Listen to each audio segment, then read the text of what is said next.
Hello students, good morning, welcome students.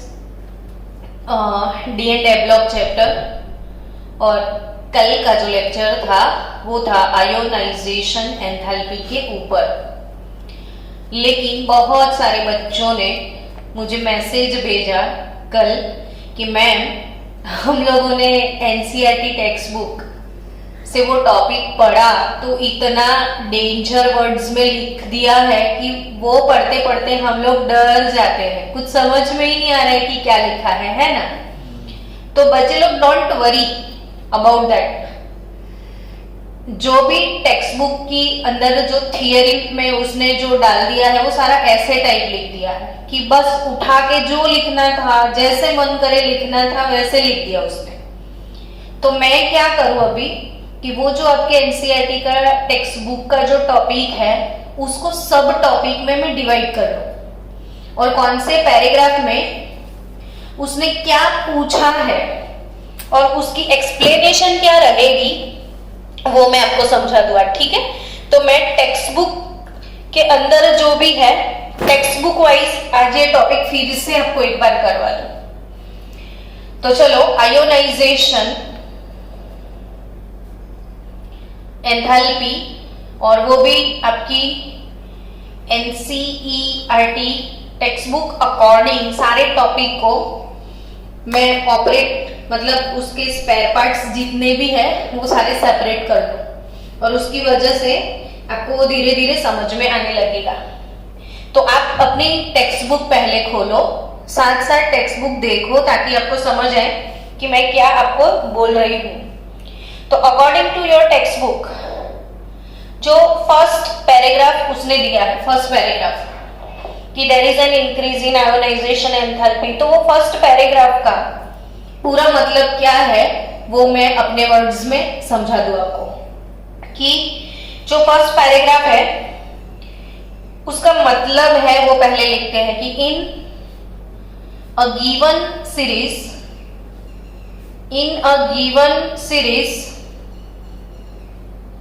the difference in ionization enthalpy between any two successive d block element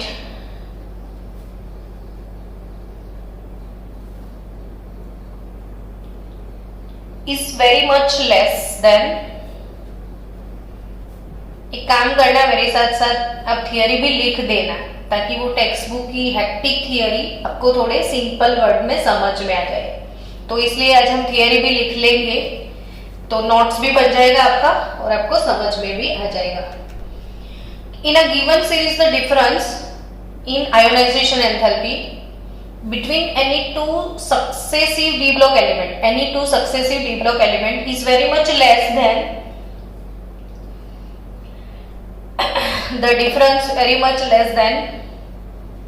the difference in ionization enthalpy between any two successive member of s and p block element। पूरे आपका जो first paragraph जो लिखा है वो first paragraph का जो overall मतलब ये वाला है। अब ये मतलब मेरे सामने अभी प्रिंस तू बैठा ही है तो तेरे को क्या समझ आ गया तो मैं समझ लूंगी, बाकी सब बच्चे भी समझ चुके हैं कि इसमें क्या वो कहना चाहते हैं। देखो, ट्रांजिशन सीरीज डी ब्लॉक वाली स्कैंडियम शक्ति वकर, ठीक है। आपको पता है ना कि left to right, if we move left to right in any series of periodic table atomic volume decrease होता है, लेकिन हमेशा जब भी कुछ ट्रेंड आता है उसके साथ साथ एक एक्सेप्शन आ जाता है।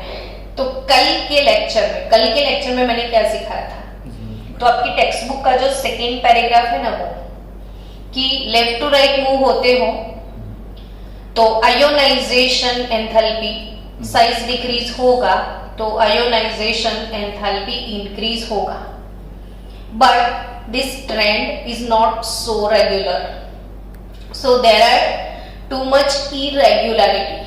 और वो इरेग्युलरिटी क्यों थी उसे समझाया था कल के लेक्चर में, यानी आपका सेकेंड पैराग्राफ हो चुका है, टेक्सचुअल सेकेंड पैराग्राफ। लेकिन जो फर्स्ट पैराग्राफ है इसका मतलब ये है कि ओके हम वो समझ गए मैम कि लेफ्ट टू राइट आएंगे तो साइज डिक्रीज होने की वजह से आयोनाइजेशन एंथैल्पी इंक्रीज होता है।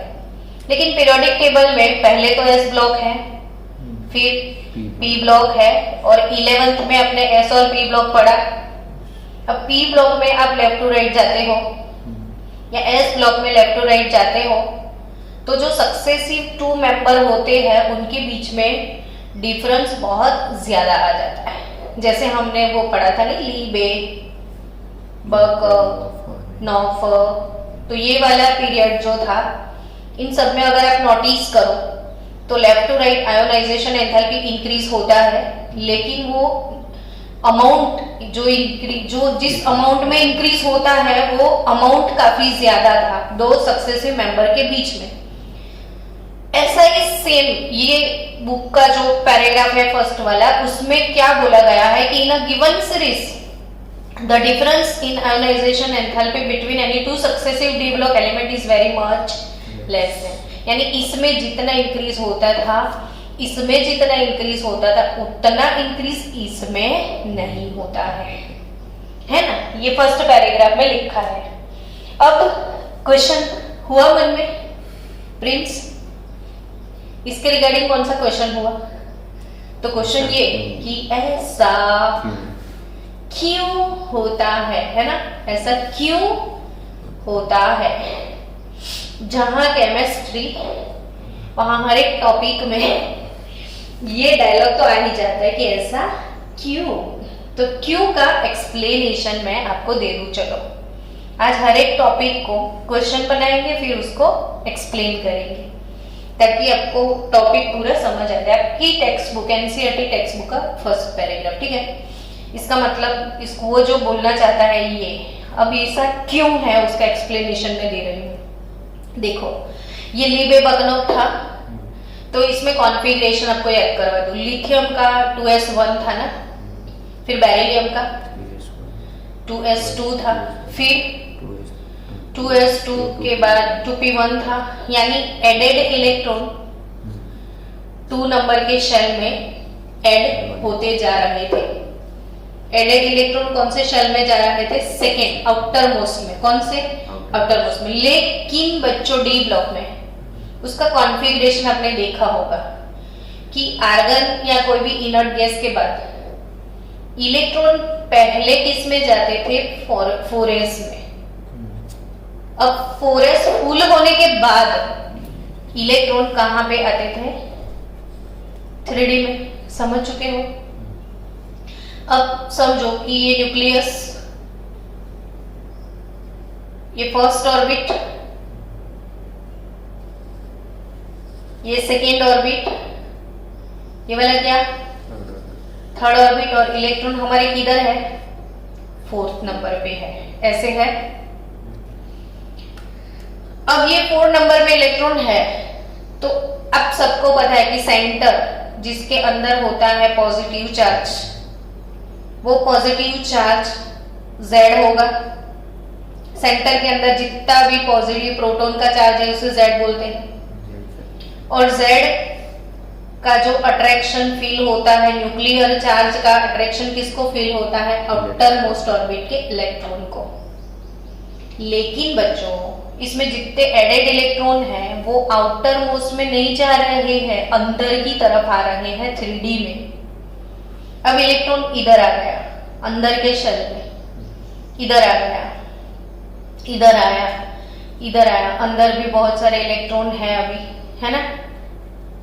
तो आपको पता है ना कि ये वाले इलेक्ट्रॉन को सिर्फ इसका अट्रैक्शन तो फील होता है, लेकिन इन लोगों का क्या? रिपल्शन भी फील होगा कि नहीं? इन लोगों की वजह से इन दोनों के बीच में फाटफूट होगा। उसे कौन सी इफेक्ट बोलते हैं? Screening effect. कौन सी इफेक्ट? तो जो टोटल चार्ज था, वो टोटल अट्रैक्शन जो फील करवा रहा था, लेकिन बीच में इन बूढ़ी मौसी ने भांजी मार दी है। और बूढ़ी मौसी जो भांजी मारती है उसे हम स्क्रीनिंग इफेक्ट बोलते हैं। और वो जो इफेक्ट होती है उसे उसका मैग्नीट्यूड, स्क्रीनिंग इफेक्ट का भी मैग्नीट्यूड निकलता है स्क्रीनिंग कांस्टेंट सिग्मा से। अब Z माइनस सिग्मा यानी Z इफेक्टिव मिलेगा, इफेक्टिव न्यूक्लियर चार्ज। तो इफेक्टिव न्यूक्लियर चार्ज क्या होगा इसमें, अब मेरे को बताओ। Due to screening effective nuclear charge क्या होगा वो समझा दो मेरे को। डिक्रीज हो जाएगा ना। तो ये जो प्यार था ना दोनों के बीच में, अभी ये बूढ़ी मौसी की भांजी की वजह से क्या हुआ, डिक्रीज हो गया।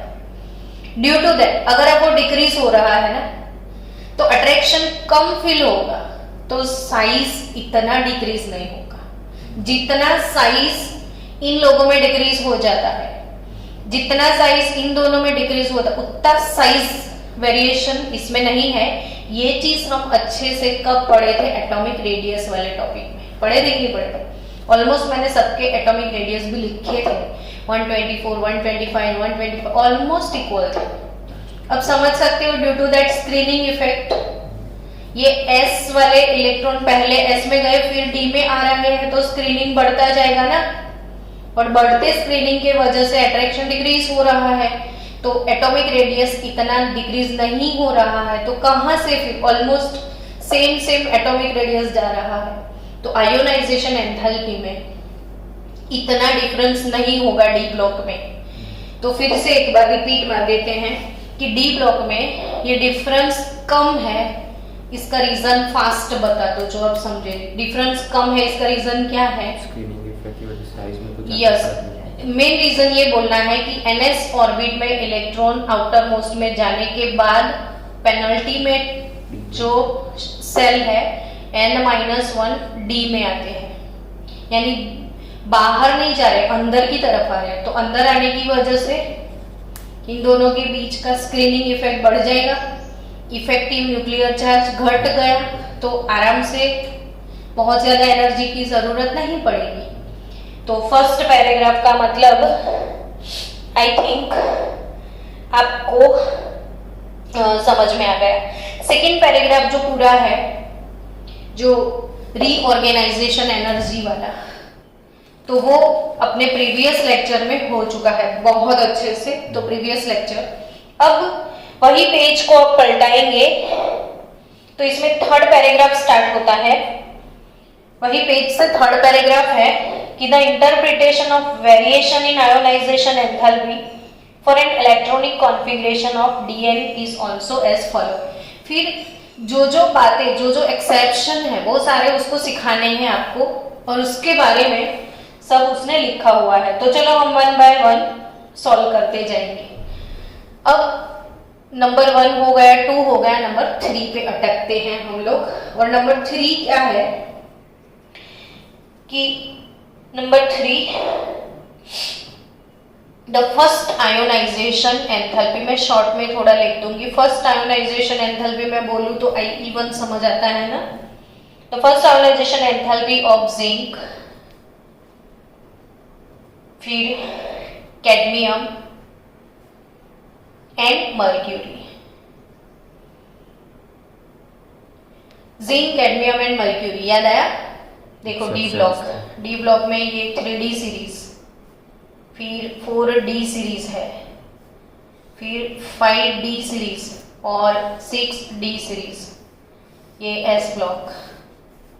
और इधर कौन सा ब्लॉक? D block. बार बार मैंने आपको यही चीज बोला है कि बच्चों क्या अच्छे से आना चाहिए, पीरियोडिक टेबल। पीरियोडिक टेबल नहीं किया तो केमिस्ट्री में कुछ नहीं किया। और मैंने नहीं, ग्लेन टी सीबॉर्ग अंकल ने ये बात तो बोली है कि भाई periodic table is the most timely concept in chemistry. और होल केमिस्ट्री को एक छोटा सा पाउच बना के अगर कोई रिप्रेजेंट करता है तो वो है पीरियोडिक टेबल। तो ये डी ब्लॉक एलिमेंट फिर से याद करवा, तो इसको हम क्या बोलते हैं? Transition element. और नीचे एफ ब्लॉक को क्या बोलते हैं? एफ ब्लॉक में कितनी सीरीज है? 2 सीरीज। फर्स्ट वाली सीरीज कौन सी? लेंथेनाइड। सेकेंड वाली एक्टिनाइड। लेंथेनाइड इसके 6th पीरियड में है ना, ये 6th पीरियड ये वाला है, और एक्टिनाइड इसके 7th पीरियड में है। अब जिसमें 3D ऑर्बिटल इनकम्प्लीट होता है वो फर्स्ट ट्रांजिशन सीरीज, ये सेकेंड ट्रांजिशन सीरीज, ये थर्ड और ये फोर्थ, यानी कि टोटल 4 ट्रांजिशन सीरीज है, वो भी पता चल गया। अब हर एक सीरीज के अंदर कितने कितने एलिमेंट हैं, नहीं कोई भी एक सीरीज आप 3D सीरीज ली ना आपने, तो उसमें कितने एलिमेंट्स है 3D सीरीज में? एलिमेंट्स एक कोई भी 3D सीरीज में, एक सीरीज में कितने एलिमेंट्स होंगे भाई? 10 एलिमेंट्स होंगे। क्यों प्रिंस आप आंसर नहीं दे पाए? कोई एक सीरीज में कितने एलिमेंट्स होंगे? 10। क्योंकि डी ब्लॉक एलिमेंट किसको बोलते हैं? चलो डेफिनेशन भी बता दे। जिसका लास्ट इलेक्ट्रॉन डी में होता है। डी के सब ऑर्बिटल कितने होते हैं वो बता दे। 5। तो 5 सब ऑर्बिटल होने की वजह से मैक्सिमम इसमें कितने इलेक्ट्रॉन जाते हैं? 10। तो ऑब्वियसली 10 तो होंगे, इधर 14 होंगे। क्यों? एफ में है इसलिए। तो कोई भी ये चलो फर्स्ट वाली 3D सीरीज है, इसमें 10 एलिमेंट होंगे ना, तो इसमें 3D 10 कॉन्फ़िगरेशन वाला कौन होगा? जिंक। फिर सेकेंड सीरीज में D10 वाला कौन होगा? फिर उसके बाद थर्ड सीरीज में D10 वाला कौन होगा? मर्क्यूरी। फिर कॉपर्निशियम आता है। तो आप समझ गए जिंक, कैडमियम, मर्क्यूरी। इसकी फर्स्ट आयोनाइजेशन एंथैल्पी की हम बात करने के लिए जा रहे हैं, जो कि हर एक सीरीज के लास्ट मेंबर है। अब फिर से याद करवा दो, मैंने सिखाया था ये सूडो ट्रांजिशन एलिमेंट है, यानी कि फॉल्स। क्यों फॉल्स है? क्योंकि डी ऑर्बिटल कंप्लीटली फुल है। जिसकी डी इनकम्प्लीट होती है वही ट्रांजिशन। ट्रांजिशन किसको बोलते हैं?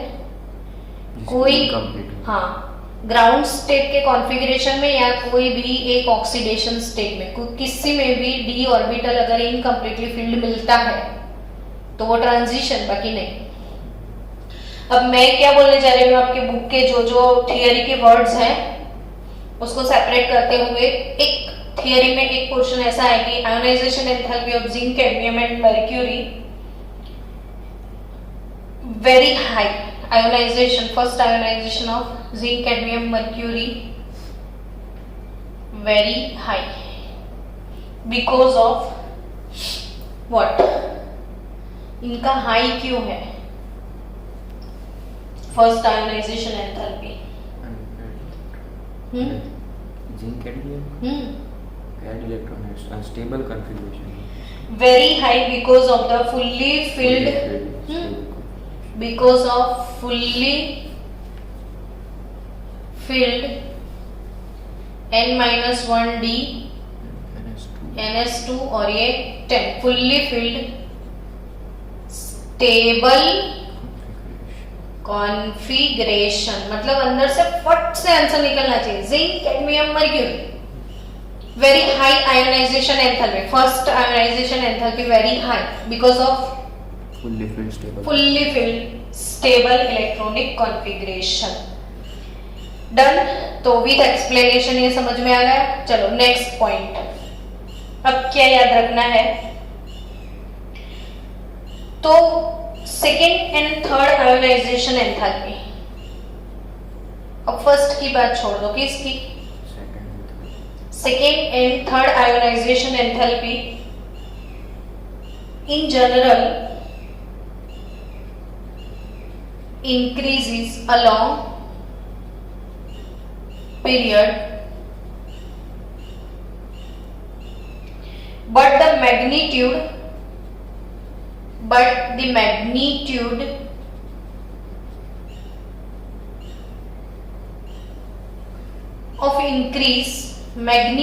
of increase of ionization enthalpy for the successive two member is much higher.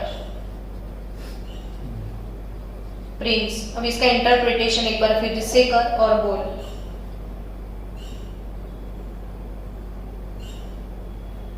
पहले वाला एकदम ऑपोजिट। तो सक्सेसिव मेंबर्स के बीच के फर्स्ट के अंदर तो अपने कब से हम सीख रहे हैं, अब सेकंड थर्ड में बात करें तो सेकंड और थर्ड आयोनाइजेशन एंथैल्पी की बात बोले ना, तो along the period magnitude of increase जो है is much higher than first ionisation enthalpy. यानी पहले में जब इंक्रीज हो रहा था तो इतना ज्यादा नहीं हो रहा था, हालांकि सेकंड और थर्ड में हो रहा है और काफी ज्यादा हो रहा है। तो बट विथ एक्सेप्शंस, तो ये अपनी टेक्स्ट बुक में इंक्रीज हो रहा है और किसमें किसमें एक्सेप्शन है, कौन कौन से एक्सेप्शन है उसी को एक्सप्लेन किया गया है। तो वही में टॉपिक सब टॉपिक ए लेते हैं। शायद मैं फर्स्ट लेक्चर में मैंने ये समझाया होगा, लेकिन फिर से एक बार समझा दूं आपको कि कॉपर टू जिंक, क्रोमियम और कॉपर की बात करें, चलो कुकर में एक्सेप्शन है, आपको पता है। तो अगर वो कुकर में एक्सेप्शन है तो क्रोमियम के बाद कौन आता है, मैंगनीज, और कॉपर के बाद कौन आता है, जिंक। तो क्या एक्सेप्शन हो सकता है वो बताओ मेरे को। ये मैंने फर्स्ट लेक्चर में आपको एक्सप्लेन किया कि फर्स्ट आयोनाइजेशन एंथैल्पी के बारे में सोचो। तो क्रोमियम का हमेशा कभी भी आयोनाइजेशन एंथैल्पी का कोई भी क्वेश्चन है ना, तो आप ना पहले कॉन्फ़िगरेशन लिख दो, ऑटोमेटिक सॉल्व हो जाएगा, अपने आप क्वेश्चन सॉल्व हो जाएगा। और आप पढ़ते जाओगे तो डर जाओगे। इलेक्ट्रॉनिक कॉन्फ़िगरेशन लिखो, खुद समझो, तो लाइफ टाइम आपको याद हो जाएगा। अब सीआर का कॉन्फ़िगरेशन आपको फटाक से याद आना चाहिए कि R1 3D और 4s, तो 3D 5 4s 1 है इसका, हाँ 3D 5 4s 2 है। अब हम कौन सी एंथैल्पी की बात करें, पहले IE1 की। अब तू ये मेरे को खुद ही बता देगा प्रिंस, मेरे को आंसर दे इसके ऊपर से कि किसका कम होगा। IE1 दोनों में से किसका कम होगा, क्रोमियम का, है ना। क्यों क्रोमियम का कम होगा, तो बेटा लास्ट ऑर्बिट में एक ही इलेक्ट्रॉन है, मान लो कि वो निकल गया, वो बोल रहा है बेटू जा, भाई क्यों जा, तो कि तू जाएगा तो मेरे दिन बदल जाएंगे और मैं तो ना स्टेबल हो जाऊंगा। क्यों भाई तू स्टेबल होगा, तो मेरे पास इज्जत शोहरत दौलत कुछ भी नहीं है, लेकिन मेरे पास हाफ फिल्ड स्टेबल कॉन्फ़िगरेशन है और मैं तो स्टेबल बनूंगा जब एक जाएगा तो, है ना। तो स्टेबल बनने को राह देखता है, तब भी आसानी से इलेक्ट्रॉन को छोड़ देता है। इसलिए क्रोमियम का IE1 of Cr is less than that of IE1 of Mn। क्यों, तो इसमें देखो ऐसा नहीं है। अब इसमें मान लो एक चला गया आर्गन, अब 3D ये समझ लो D5 है, ठीक है, बट 4s में से तो एक ही गया ना, एक बचा अभी एक बचा। अब सोचो IE2 के बारे में, IE2 इसी सिचुएशन में सोचना। अब ये क्या हो गया, हाफ फील्ड स्टेबल, और ये क्या हो गया, अब इसके जैसी सिचुएशन में ये आ गया। अब ये क्या सोचेगा, वो बिड़ू जा, है ना, अरे तू जा तो मैं तो स्टेबल होने लगा हूँ, वो नहीं स्टेबल होने लगा हूँ। तो ये एक लूज करके स्टेबल होने लग जाएगा, तो आसानी से इलेक्ट्रॉन लूज करेगा, निकल निकल निकल, मेरा काम हो रहा है। तो IE2 of Cr greater than that of Mn, yes or not? Yes. आपकी टेक्स्ट बुक में ना बच्चा ये वैल्यूज दिए होंगे Cr और Mn के, देखो कंपेयर कर लेते हैं Cr और Mn। Cr का फर्स्ट है 653 और Mn का फर्स्ट है 717, ये फर्स्ट की बात है ना। और IE2 आप टेक्स्ट बुक से ऐसे कंपेयर करते करते पढ़ोगे, मजे लेते लेते तो नहीं याद हो जाएगा सब, है ना। और सेकेंड वाला क्या है, तो क्रोमियम का 1592 है, हालांकि मैंगनीज का 1509 है ना। अब थर्ड के बारे में सोचो, IE3, तो ऑब्वियसली क्रोमियम का कम होगा। हाँ, तो थर्ड जो है क्रोमियम का कम होगा, फिर किसका ज्यादा हो जाएगा, मैंगनीज का। तो ये अपने आप समझ में आ जाए वैसा बात है ना।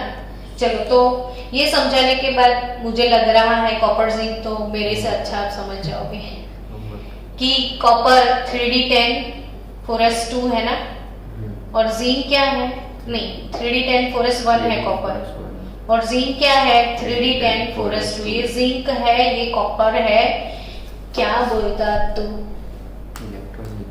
IE1। अरे बिल्लू जा, मेरे को स्टेबल होना है, मेरे को स्टेबल, और वो तो फुल्ली फिल्ड है।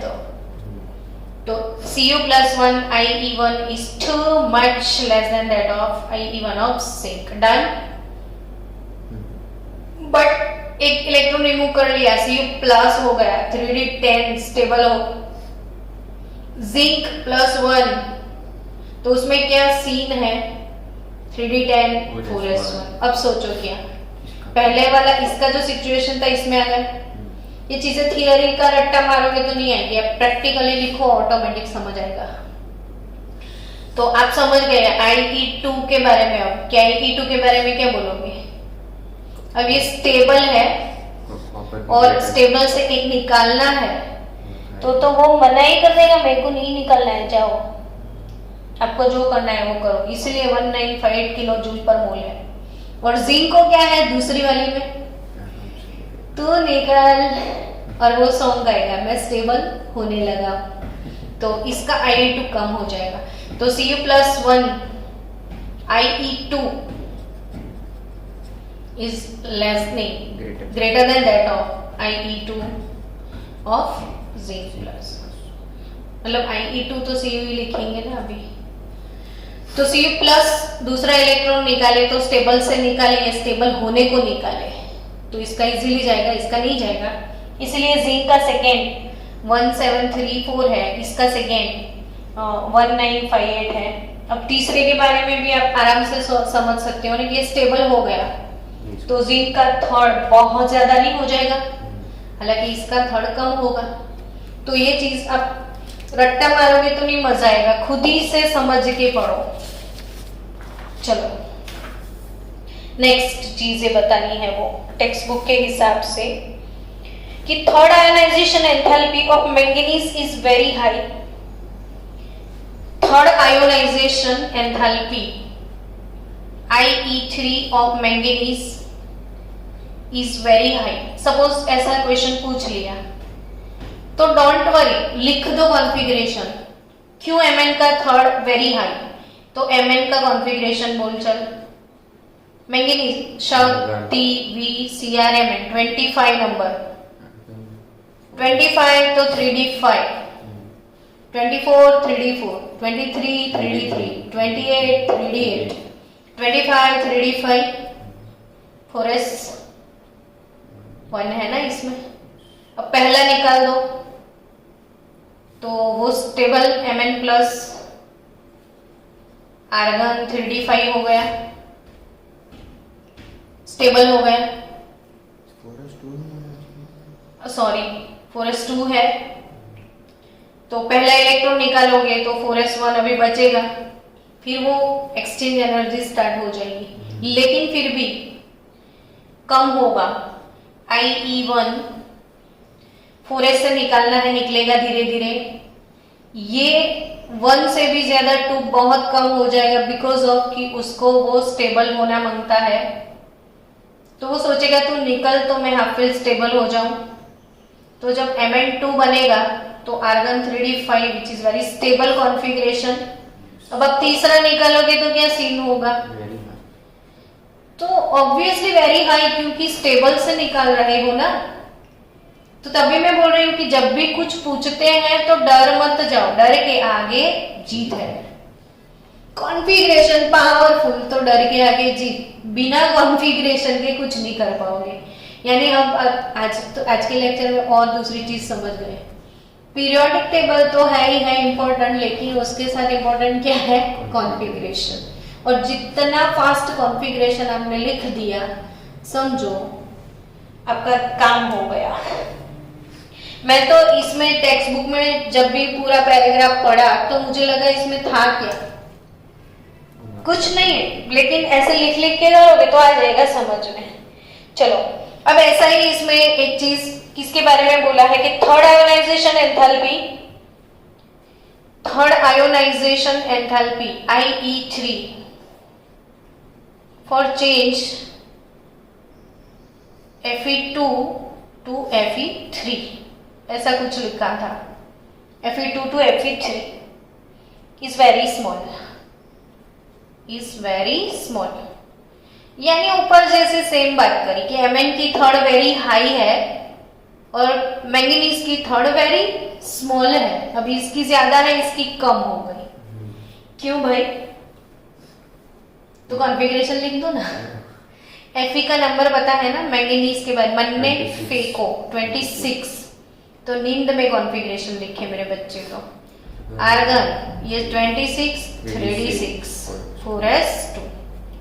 चलो पहले दो तो इधर से ही निकालने हैं, हमें तो पता ही है कि IE1 तो 3d6 4s1, after IE2 3d6 4s2, अब 4s0 जय हो गया, अब 3d6 है। समझना बात को, d6 से इलेक्ट्रॉन क्यों आसानी से जाता है, पता है तुझे कि नहीं पता है? वही सेम कि एक निकल जाएगा तो हाफ फील्ड स्टेबल हो जाएगा। एक निकल जाएगा तो हाफ फील्ड स्टेबल तो होगा, लेकिन इधर वो चीज नहीं है।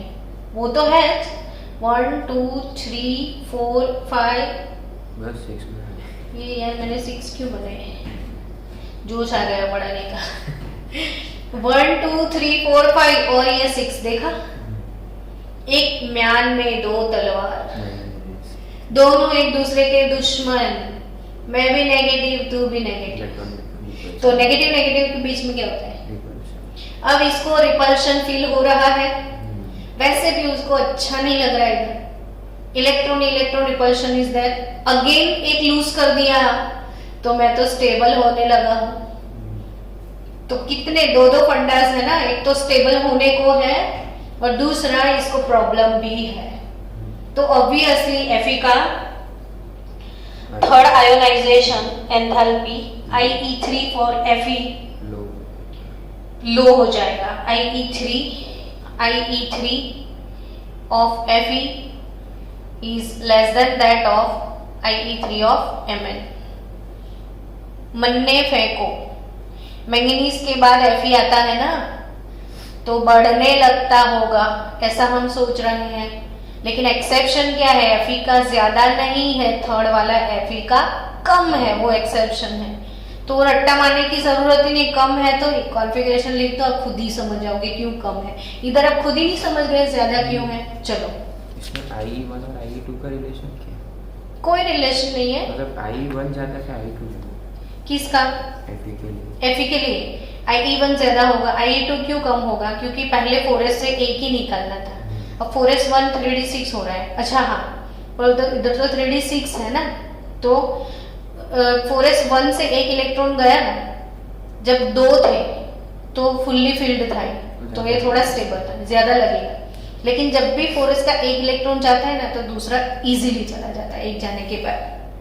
तो Fe का IE1 IE2 में क्या डिफरेंस है? तो देखो Fe के IE1 IE2 762 और उसका IE2 सेकेंड कौन सा है?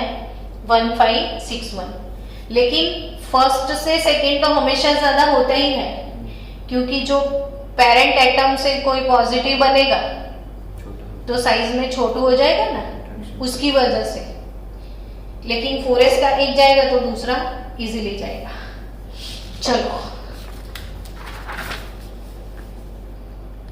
नेक्स्ट अभी इसमें कुछ है याद रखने लायक, आपकी टेक्स्ट बुक ने आपको बहुत कुछ खिलाया पिलाया है बड़े प्यार से, तो उसमें और कुछ खिलाया उसने। तो और जो चीजें हैं, the high value of third ionization enthalpies of copper nickel and zinc. IE3 की बात कर रहे हैं, कॉपर निकल एंड जिंक की third ionization enthalpy is very high. अब मुझे कोई डायरेक्टली अभी ऐसा क्वेश्चन पूछ दे तो मैं ज्यादा वहां पे ब्रेन यूज ना करूं, क्या लिख दूं? यस, कॉपर निकल, निकुंज ना, तो निकल कॉपर एंड जिंक। ये 28, ये 29 और ये 30। अब इसका 3D8 4s2, इसका क्या 3D9 4s 3D10 4s1 और इसका क्या 4s2। और 4s के 2 चले गए तो D में से एक निकालना है, तीसरा इलेक्ट्रॉन तो D से निकलेगा ना, इसके 2 चले गए तो तीसरा भी 3D8 से ही निकलेगा और इसका तीसरा स्टेबल से निकलेगा। जिंक के बारे में सोचो चलो पहले। जिंक में 2 तो इधर से निकल गए, IE1 क्या होगा, फर्स्ट रिमूव किया, IE2 क्या होगा, सेकेंड रिमूव किया, तो फर्स्ट सेकेंड रिमूव हो गया तो 4s तो चला गया, बचा क्या, तो ये कौन सा कॉन्फ़िगरेशन है, तो स्टेबल से तीसरा इजीली कभी नहीं निकलेगा। सो IE3 for zinc is very high, yes और not?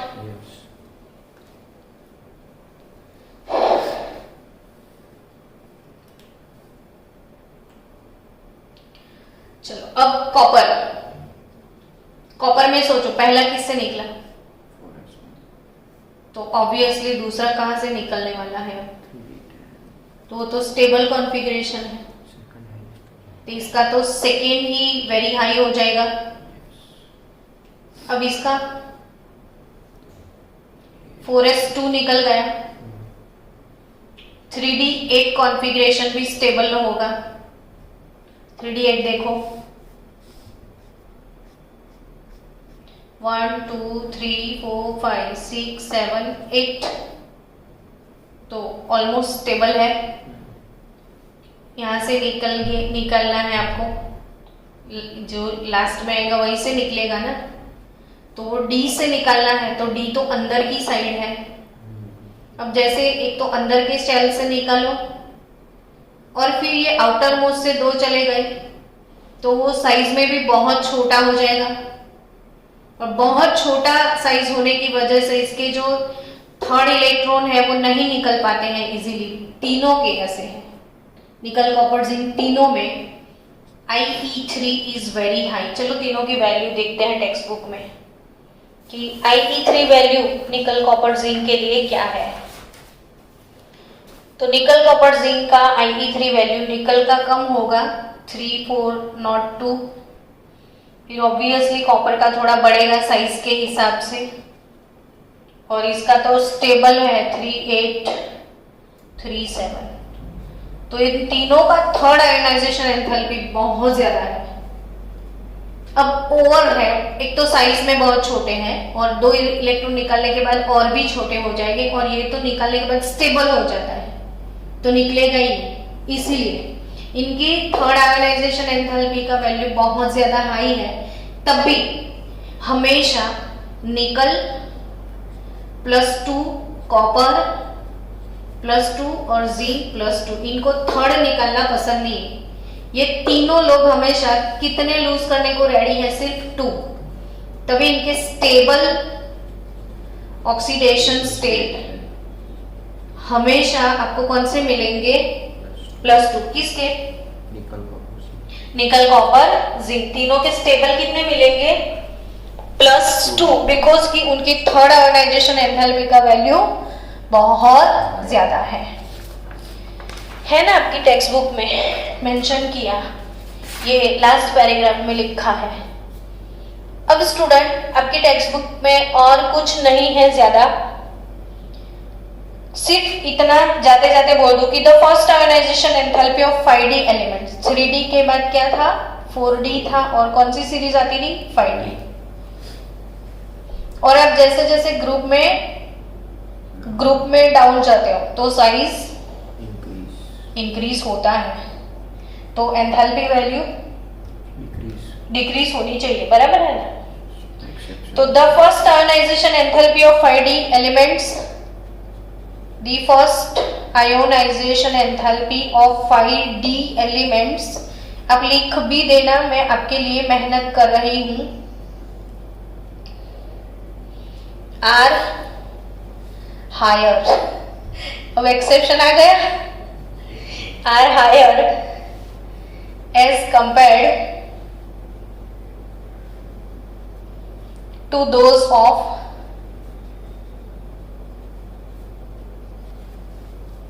3D and 4D element।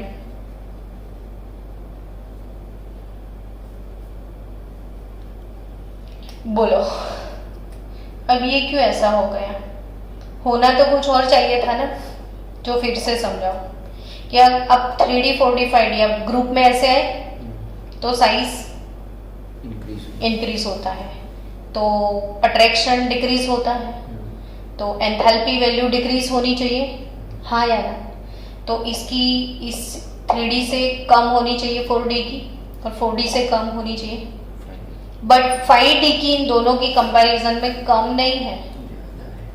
ऐसा क्यों हुआ तो समझ लेते हैं अब फिर से, बहुत नाइस मैटर है ये भी,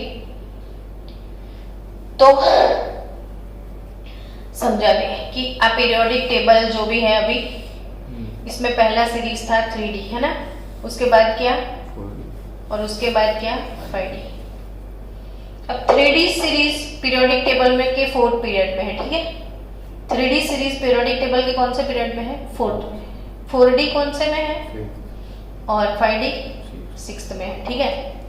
अब 6th सीरीज आपको याद होगी, ला, हफ्ता, वर्ना, है ना। तो लेंथेनम का नंबर 57 है ना, तो 57 के बाद तो ये सीधा 72 आ गया, ये कैसे हुआ, तो बीच में कुछ आया क्या, तो लेंथेनोइड सीरीज आ गई इसमें वो नई चीज है, इसमें कंटिन्यू है, इसमें लेंथेनम के बाद के जो एलिमेंट है उसमें बीच में लेंथेनाइड सीरीज आ गया, यानी इसमें इलेक्ट्रॉन 5D में तो है, लेकिन बिफोर 5D इनके पास 4f भी है फुल, और 4f14 है ना। तो क्या समझे आप कि nucleus first, second, third, fourth shell, then 5th shell आया, और बीच में कौन आ गया, ये 4f के टोटल 14 इलेक्ट्रॉन आ गए। अब आप सोचोगे अरे बाप रे इतना सारा शील्डिंग इफेक्ट है ना, तो अगर बहुत ज्यादा शील्डिंग इफेक्ट मिला तो घटनी चाहिए ना। ड्यू टू शील्डिंग इफेक्ट इन दोनों के बीच का अट्रैक्शन कम हो जाता है, कम होने की वजह से अट्रैक्शन मतलब शील्डिंग इफेक्ट की वजह से अट्रैक्शन कम होता है, तो रेडियस का एक्सपेंशन होता है। But exception. तो आपको एक चीज याद रखनी है, स्क्रीनिंग इफेक्ट का ऑर्डर एग्जाम में पूछते हैं।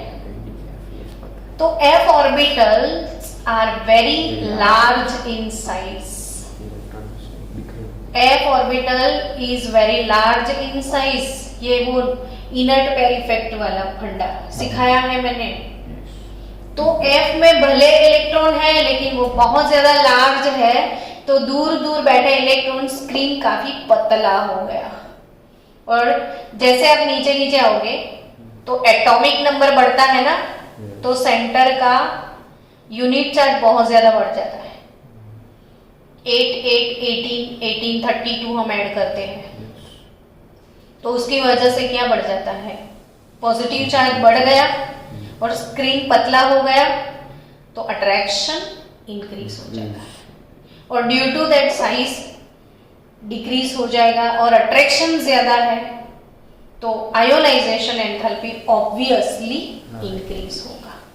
तो ये एक्सेप्शन भी समझ में आ गया है। तो अब ionisation enthalpy that's over now. And next lecture में मैं आपको एक एक्स्ट्रा लेक्चर देने वाली हूँ और उसके बाद में टेक्स्ट बुक के हिसाब से जाएंगे। ये सिर्फ और वो है स्टैंडर्ड इलेक्ट्रोड पोटेंशियल वाला, एक एक्स्ट्रा लेक्चर होगा कल। उसके बाद वाला नेक्स्ट टेक्सचुअल लेक्चर होगा।